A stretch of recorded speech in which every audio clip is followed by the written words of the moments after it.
Welcome to my channel. இன்றைக்கி நம்ம என்ன பார்க்க போகிறோன்னா, சிக்கன் உப்பு கறி பார்க்க போகிறோம். இது பேச்சுலர்ஸ்க்கான ஒரு ஈஸியான ஒரு ரெசிபி தான். இந்த டிஷ் குழந்தைங்களுக்குலாம் ரொம்ப பிடிக்கும். வாங்க எப்படி செய்யலான்னு பார்க்கலாம்.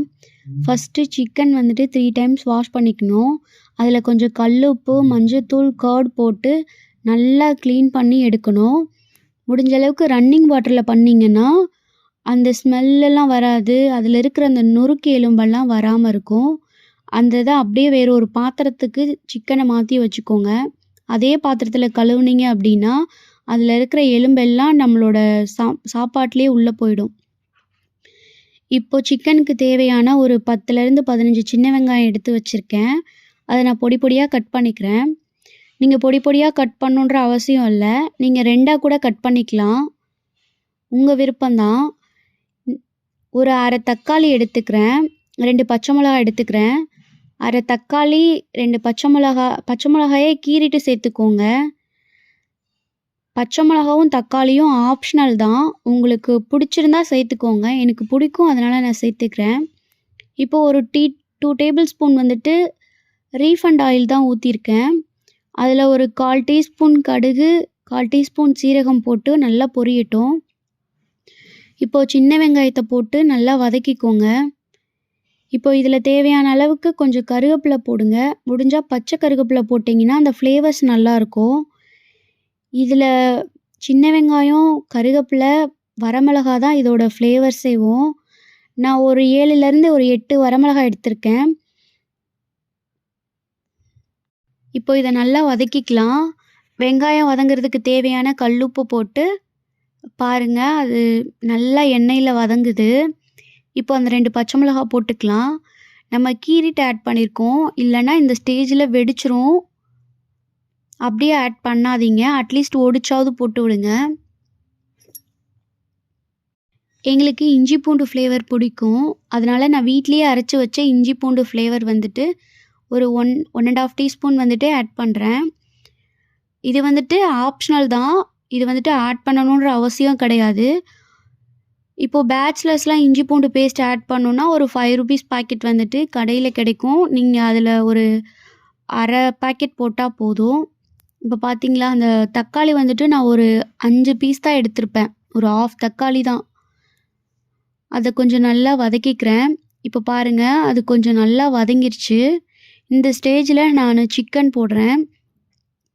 பாருங்கள், லெக் பீஸ் வந்துட்டு இந்த மாதிரி கட் பண்ணிங்கன்னா சாப்பிட்றதுக்கு நல்லாயிருக்கும். அதே ஃபுல் பீஸாக இருக்கும். இப்போது எல்லா சிக்கனையும் ஆட் பண்ணிவிட்டு கொஞ்சம் அந்த வரமிளகா, கருவேப்பிலை எல்லாம் நல்லா மிக்ஸ் ஆகுற மாதிரி பிரட்டிக்கலாம். இதில் நான் கொஞ்சம் கல்லுப்பு போட்டிருக்கேன்.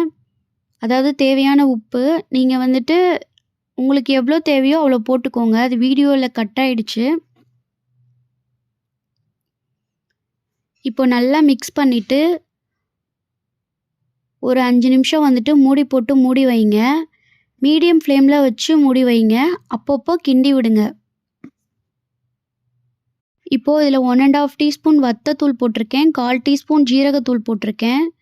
இதுவுமே ஆப்ஷனல் தான். நான் வந்துட்டு இது கொஞ்சம் கலருக்காகவும் எங்களுக்கு காரம் ரொம்ப பிடிக்குன்றதுக்காகவும் தான் போட்டிருக்கேன். உங்களுக்கு வேணும்னா போட்டுக்கோங்க. ஆனால் இது போடலைனாலுமே இன்னும் டேஸ்ட்டாக தான் இருக்கும். இப்போ பாருங்கள், நல்லா மிக்ஸ் பண்ணியாச்சு.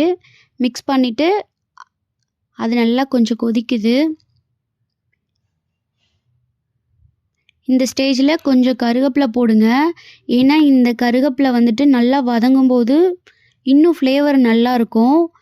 இதில் கொஞ்சம் அரை டம்ளர் தண்ணி ஆட் பண்ணிக்கோங்க. இப்போ பாருங்கள், தண்ணி வந்துட்டு நல்லா பிரிஞ்சு வந்திருக்கு. பாருங்கள், முன்னாடிக்கு இப்போ நல்லா வந்திருக்கு. இப்போ நல்லா மிக்ஸ் பண்ணிக்கிறேன். எனக்கு இன்னும் கொஞ்சம் தண்ணி பத்தலை. நான் இதை மீடியம் ஃப்ளேமில் வச்சு இன்னும் ஒரு 5 நிமிஷத்துக்கு மூடி போட்டு மூடுறேன். இப்போ பாருங்கள், இன்னும் ஒரு 1/4 டம்ளர் தண்ணி ஊற்றி மூடி வச்சுருக்கேன். சூப்பராக நல்லா வந்திருக்கு. கன்சிஸ்டன்சி கரெக்டாக இருக்குது.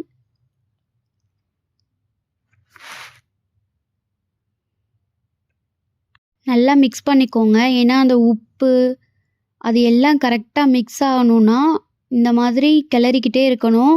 அதுக்காக ரொம்ப கிளறி விட்டுறாதீங்க. கறியெல்லாம் வந்துட்டு ஒரு மாதிரி பிஞ்சு வர மாதிரி வரும். இப்போ நான் இன்னும் ஒரு 10 மினிட்ஸ் வந்துட்டு மூடி போட்டு மூடுறேன். சிம்மில் வைங்க. அடிக்கடி கிளறி விட்டுக்கிட்டே இருக்கணும். இப்போ பாருங்கள் தண்ணி வற்றி வந்திருக்கு. இதுதான் கரெக்டான கன்சிஸ்டன்சி. இப்போ நான் சிம்லேயே தான் வச்சுருக்கேன் ஒரு 10 மினிட்ஸாக. அப்பப்போ கிளறணும், இல்லைன்னா வந்துட்டு அடி பிடிச்சிரும். இப்போ பாருங்கள் தண்ணி எல்லாம் வற்றி வந்துருச்சு. அந்த கரெக்டான கன்சிஸ்டன்சியில் இருக்குது. நீங்கள் செஞ்சு பாருங்கள், கண்டிப்பாக உங்களுக்கு பிடிக்கும். இது வத்தத்தூள், சீரகத்தூள், ஜிஞ்சர் கார்லிக் பேஸ்ட் எல்லாமே ஆப்ஷனல் தான். இது இல்லாமலும் நீங்கள் பண்ணலாம். டேஸ்ட் வேறு லெவலில் இருக்கும். சாப்பிட்டு பார்த்துட்டு கமெண்ட் பண்ணுங்கள்.